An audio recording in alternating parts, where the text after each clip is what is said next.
Let's now kickstart the show, kickstart the money show, and talk about the very first topic at hand.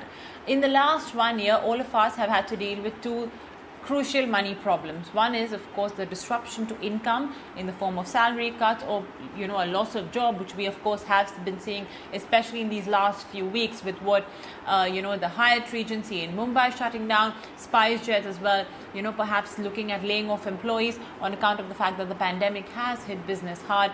So that's on the income side. But additionally, of course, expenses have not stopped. Not just your necessary day-to-day expenses, but also with the pandemic has come along with it higher medical bills. In fact, there was a report today about how many individuals have found themselves deep in debt due to the fact that they've had to pay down very high medical bills. So this is unfortunately quite a conundrum, a twin problem, and it's something that really should be solved ASAP. So to help you sort of, get back into that mode of normalcy when it comes to your money problems, I have with me Raj Khosljoinns. He's the founder and MD of mymoneymantra.com. Mr. Khosljoinns, thank you so much for joining us today on The Money Show.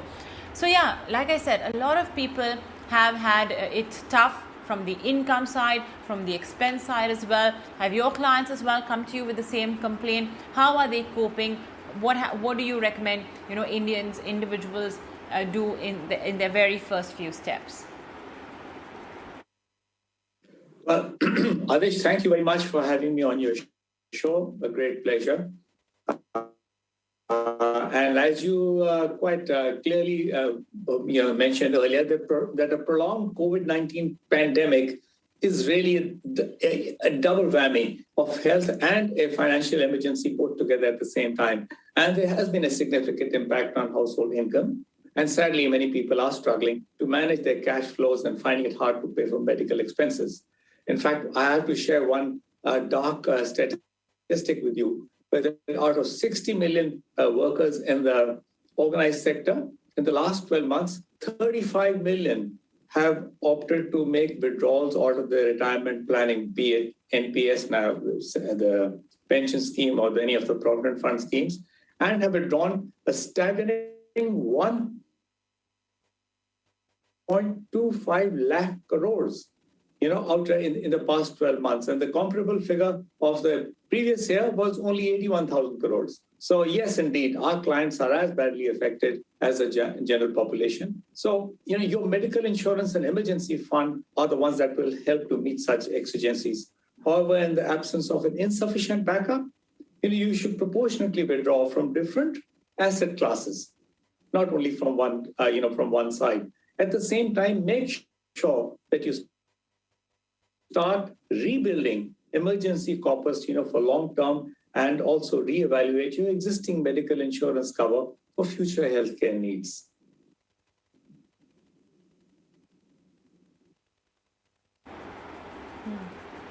Well, yeah, I think all of that is something that you actually should have done some time ago. But even if you haven't done it before, get straight to it, because, like I always say, this has neither been the first crisis nor, unfortunately, will it be the last. In fact, looking at it from a very short-term perspective, there are already talks of a third wave possibility. In the United Kingdom, we are already seeing that. So, after two waves, you've got to learn all of your lessons, especially from the point of view of your money. The minute your income resumes to normalcy, you absolutely must set aside some of it, for such purposes, and of course, amp up on your insurance as well. Now, Mr. Khosljoinns, to sort of help individuals cope with this cash crunch, the government, with the right intent, has allowed them to tap into their retirement kitty, the Employee Provident Fund. For example, just in the beginning of June, the government allowed individuals to access their EPF up to a certain amount for medical advances. Now, this is their nest egg, and Indians really don't have the social security system that a lot of people in the West do enjoy. This is all that we have. So, under what circumstances should people go to tap their EPF? Mubina, I have to say that the government has made it easier to withdraw from the Provident Fund as well as from the pension scheme. But one should not overindulge, I would say, in digging up all of these retirement, like you quite rightly point out, that we don't have too much of a system as a safety net So this is really the nest egg, for which we shouldn't disturb, because that's how we ensure our golden years, as it were.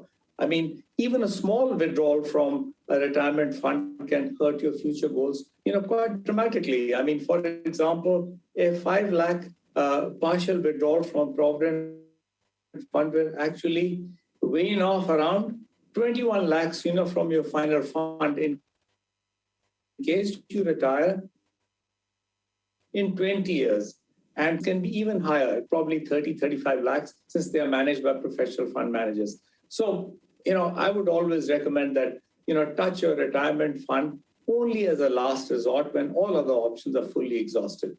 If there is medical insurance and emergency fund are already consumed, liquidate your fixed deposits or your debt funds, followed by, booking profits from market-related investments such as stocks or mutual fund schemes.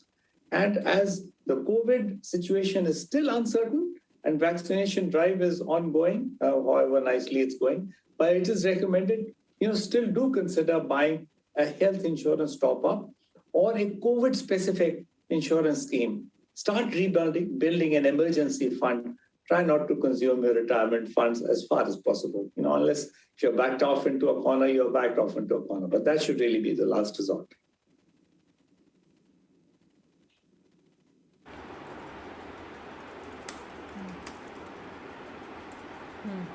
Okay, so PF should be the last resort, and yeah, you touched upon something that I was going to talk about, and that's essentially what are the assets and money corpuses that you should tap. Now, Mr. Khosla, you mentioned that this is the last resort, but this avenue has been open. FM Sitaraman has allowed for access into this avenue all the way since last year, since a year. And people have done that. In fact, we had a data point which mentioned that crores of people have already tapped into their Provident Fund the minute they got the chance from the finance minister. Otherwise, the withdrawal rules are very strict. But with the easing, people have definitely not hesitated. Now, post the return to normalcy, which mercifully is being seen in a lot of sectors, or will be seen in times to come. How can they cover up for this withdrawal from their retirement kitty? How would you recommend sort of ensuring that you've not taken out too much from your future savings, or sort of come back to the pre-crisis levels over there? You see, as we continue down the normalcy road, I would recommend a rebalancing of personal finance portfolio. Increase your Provident Fund contributions basis your monthly cash flow requirement, and thereby try to get into the mode of rebuilding your corpus. Also rebuild and enhance an appropriate emergency fund. Both health and term insurance are an absolute must. Honor all your EMI commitments going forward. And on a best effort basis, protect your credit score. Because, if you don't do that now, you will pay a heavy price in the future. It will cast a shadow on your future borrowings and so on and so forth. So these are some very basic items that you should look at, to attend to, as you travel down the normalcy road.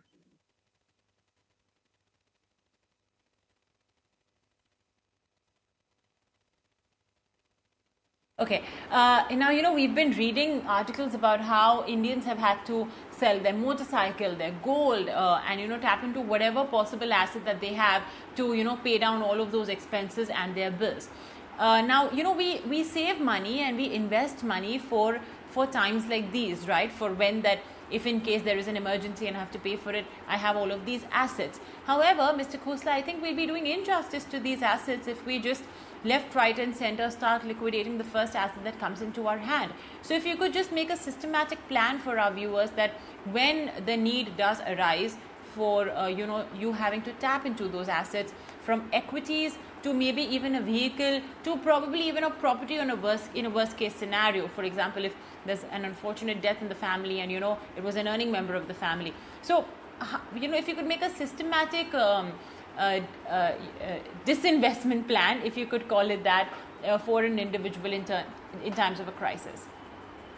I think in the first instance, you should explore your existing medical insurance policies as a reimbursement of medical expenses. Because as we have seen, unfortunately, that medical expenses related to COVID can be very high.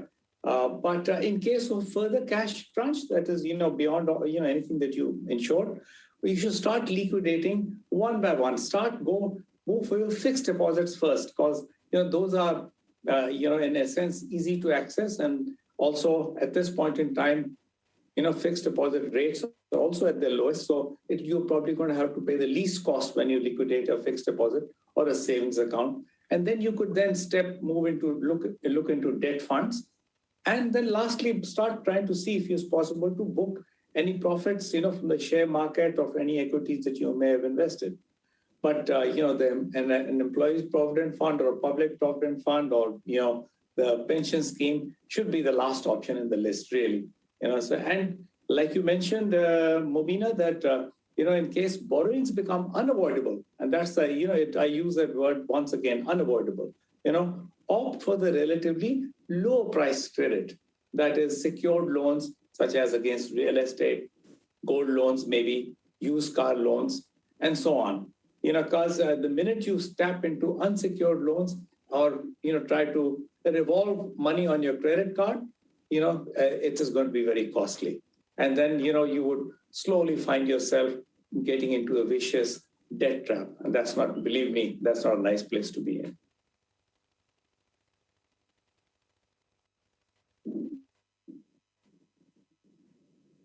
Okay, so loans need not necessarily be a very bad thing. You can opt for it when you are cash strapped. However, it should be absolutely the last resort.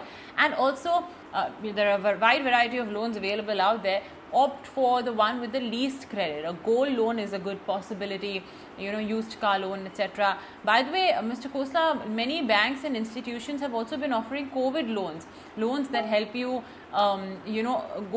tide a cash crunch or even in fact help you pay bills. What's your opinion of those? How do they differ from a regular personal loan? Well, actually, they don't differ in any great way. They're only labeled as COVID loans. They are unsecured loans. And obviously, they have a price tag to match. So that should again be, once you start going down the borrowing route to finance your current needs, personal loans and COVID loans should be at the end of, it should be the last resort, even in the loan ladder, as it were. And like you rightly mentioned, it could even be a loan against property. It could be, again, like you mentioned, a gold loan. But a COVID loan or a personal loan or revolving on a credit card, frankly, should be, the last of the last resort.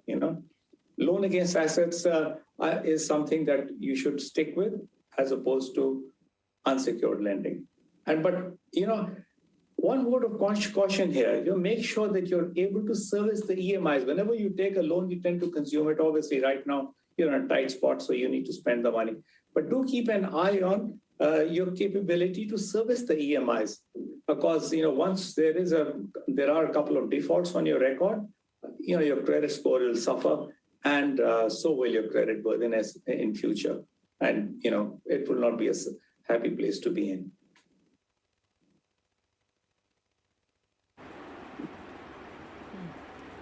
All right. Okay. Well, there you have it. That's, of course, everything that, you can do to tide over a cash crunch, the assets that you should systematically look to liquidate, the order of them, and, of course, when should you opt for tapping into your retirement kitty and also consider taking loans. Well, we're going to take on board some questions and queries then. And folks, if you'd like to, send us a question, you can write into us. Our email address is themoneyshow@etnow.tv. We've actually accumulated quite a few questions over the last couple of days. So we are going to take this chance to answer each one of them. Let's take on board our first question. It's from Shri Kumar Ned. He says, hi, I would like to know which FOF mutual fund or fund of fund mutual fund is a good investment at the present moment for a long-term investment plan of 2 to 3 years. Not sure if you could exactly classify that as long-term. He says he's okay with lump sum or SIP. He would like to know, 3 options. Additionally, he's asking you for a very specific fund, the HDFC Housing Opportunities Fund, which he invested in 2017 when it was a close-ended fund. He is willing to be patient on that fund as well. So, I'm not sure why Sri Kumar particularly wants an FOF. But Mr. Khosla, if you think there's any advantages to an FOF, you could enlighten our viewers about that and also make some suggestions to Sri Kumar as well. Yeah, hi, Sri Kumar. Now, investments, since you are, you're an experienced investor, investments in market-related instruments are highly volatile and work on a risk-reward basis. The time horizon of 2 to 3 years, and just like Mobina said, not really long-term investments, but ideally, you should opt for a debt fund for short-term goals, and not for equities. To ensure good returns, invest for at least 5 years if you're intending to go for equities. Second, it is always advisable to opt for systematic investment plans, SIPs as popularly known, and you should avoid investing lump sums. If you have a corpus ready, you should protect your capital by parking it in a debt fund. So, basis your goals and risk appetite, gradually invest through SIPs in mutual funds. And with this, you'd ask for a recommendation. Frankly, Aditya Birla Sun Life Active Debt Multi-Manager Fund of Fund Scheme is one. ICICI Prudential India Equity Fund of Fund, another one. Kotak Nasdaq 100 Fund of Fund, also, a good one to look at. But there has to be a disclaimer here. Please do your research. These are only my recommendations, And with respect to, your second question for HDFC Housing Opportunities Fund, honestly, you should exit from HDFC Housing Opportunity Fund, as this is really a high-risk thematic fund. Opt instead, looking at, I'm guessing a little bit here, looking at your risk appetite, opt for the UTI Flexi Cap or the State Bank of India Flexi Cap Fund instead.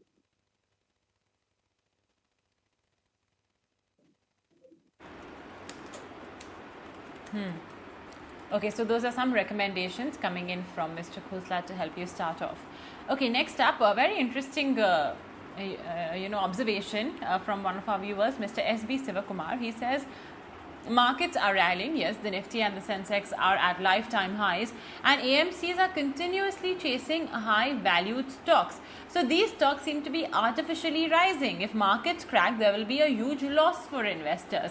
So he wants you to explain this entire concept. So I think we'll be sort of, really getting into the fund manager's head over here, Mr. Khosla. But, if you could just explain to us briefly the inner workings of how mutual fund managers pick stocks. Of course, it depends on a wide variety of categories as well, whether it's a value fund, a focused fund, a large cap fund. But let's take, a simple large cap fund.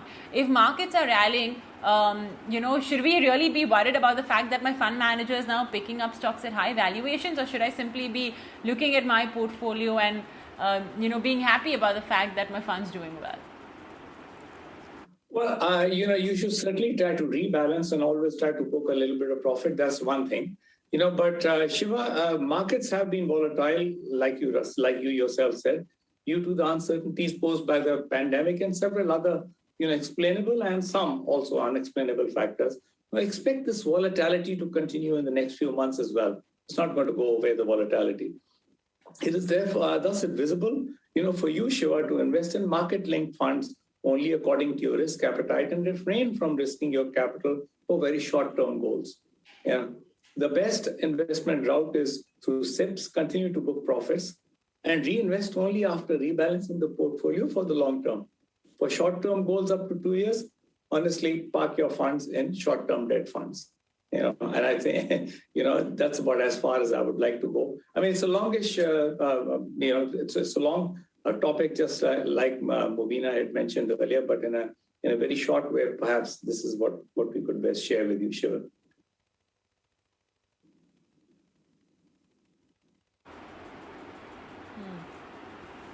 Well, yeah, I mean, if you do have these kind of concerns, then it's also an indication perhaps that your own risk appetite is a little low. So, you should perhaps do an introspection as well, that do you really want to be taking on all of this risk? Because even when the market is low, your concern is going to be that, okay, my portfolio is cracked, what should I do?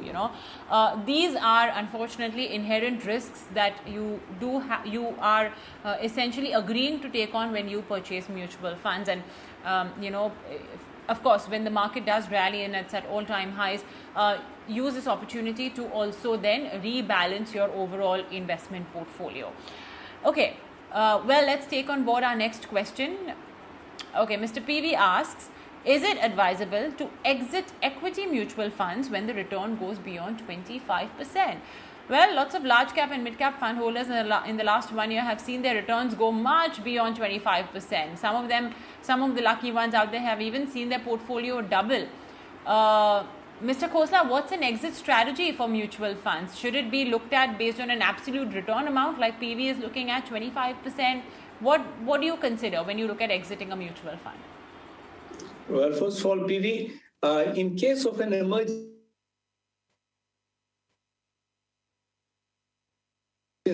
one should definitely withdraw from equity fund profits of 25% because there's nothing like cash in the bank.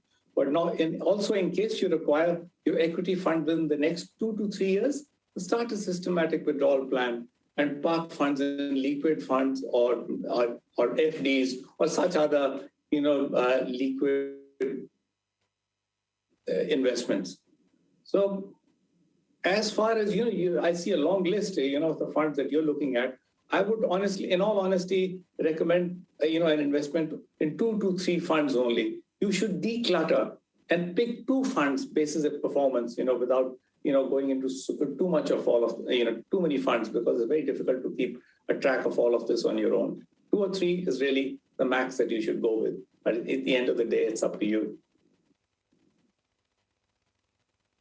In closing, Mobina, with your permission, may I just make one quick observation, which is not really, fully related to our subject. All I can say is, with so much of the gloom and doom around us, I would request all viewers, to concentrate that on the fact that good times are not forever and bad times are not forever. The thought I want to leave you with is, believe me, we are going to bounce back much faster than you can currently imagine or envision. That's just a general thought on our pandemic situation. We are going to come back much faster than you think.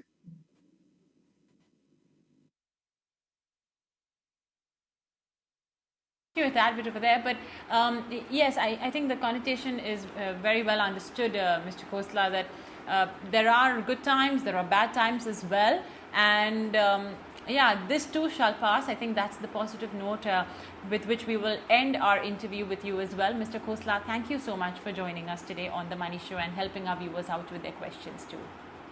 Thank you, Mobeen. Thank you very much indeed. Okay, well, folks, if we've not been able to take up your question, don't fret. We'll be back next week as well on The Money Show. In the meantime, keep writing into us on themoneyshow@etnow.tv. We will message you and tell you when we'll be taking up your questions. So stay tuned to ET Now until then. But for now, we'll do one thing. We'll take a very short break on the show. When we return, it'll be a holistic conversation around insurance, life insurance and health insurance, and seeing as both of these are the need of the hour, have always in fact been the need of the hour, you don't want to miss this interview. Stay tuned.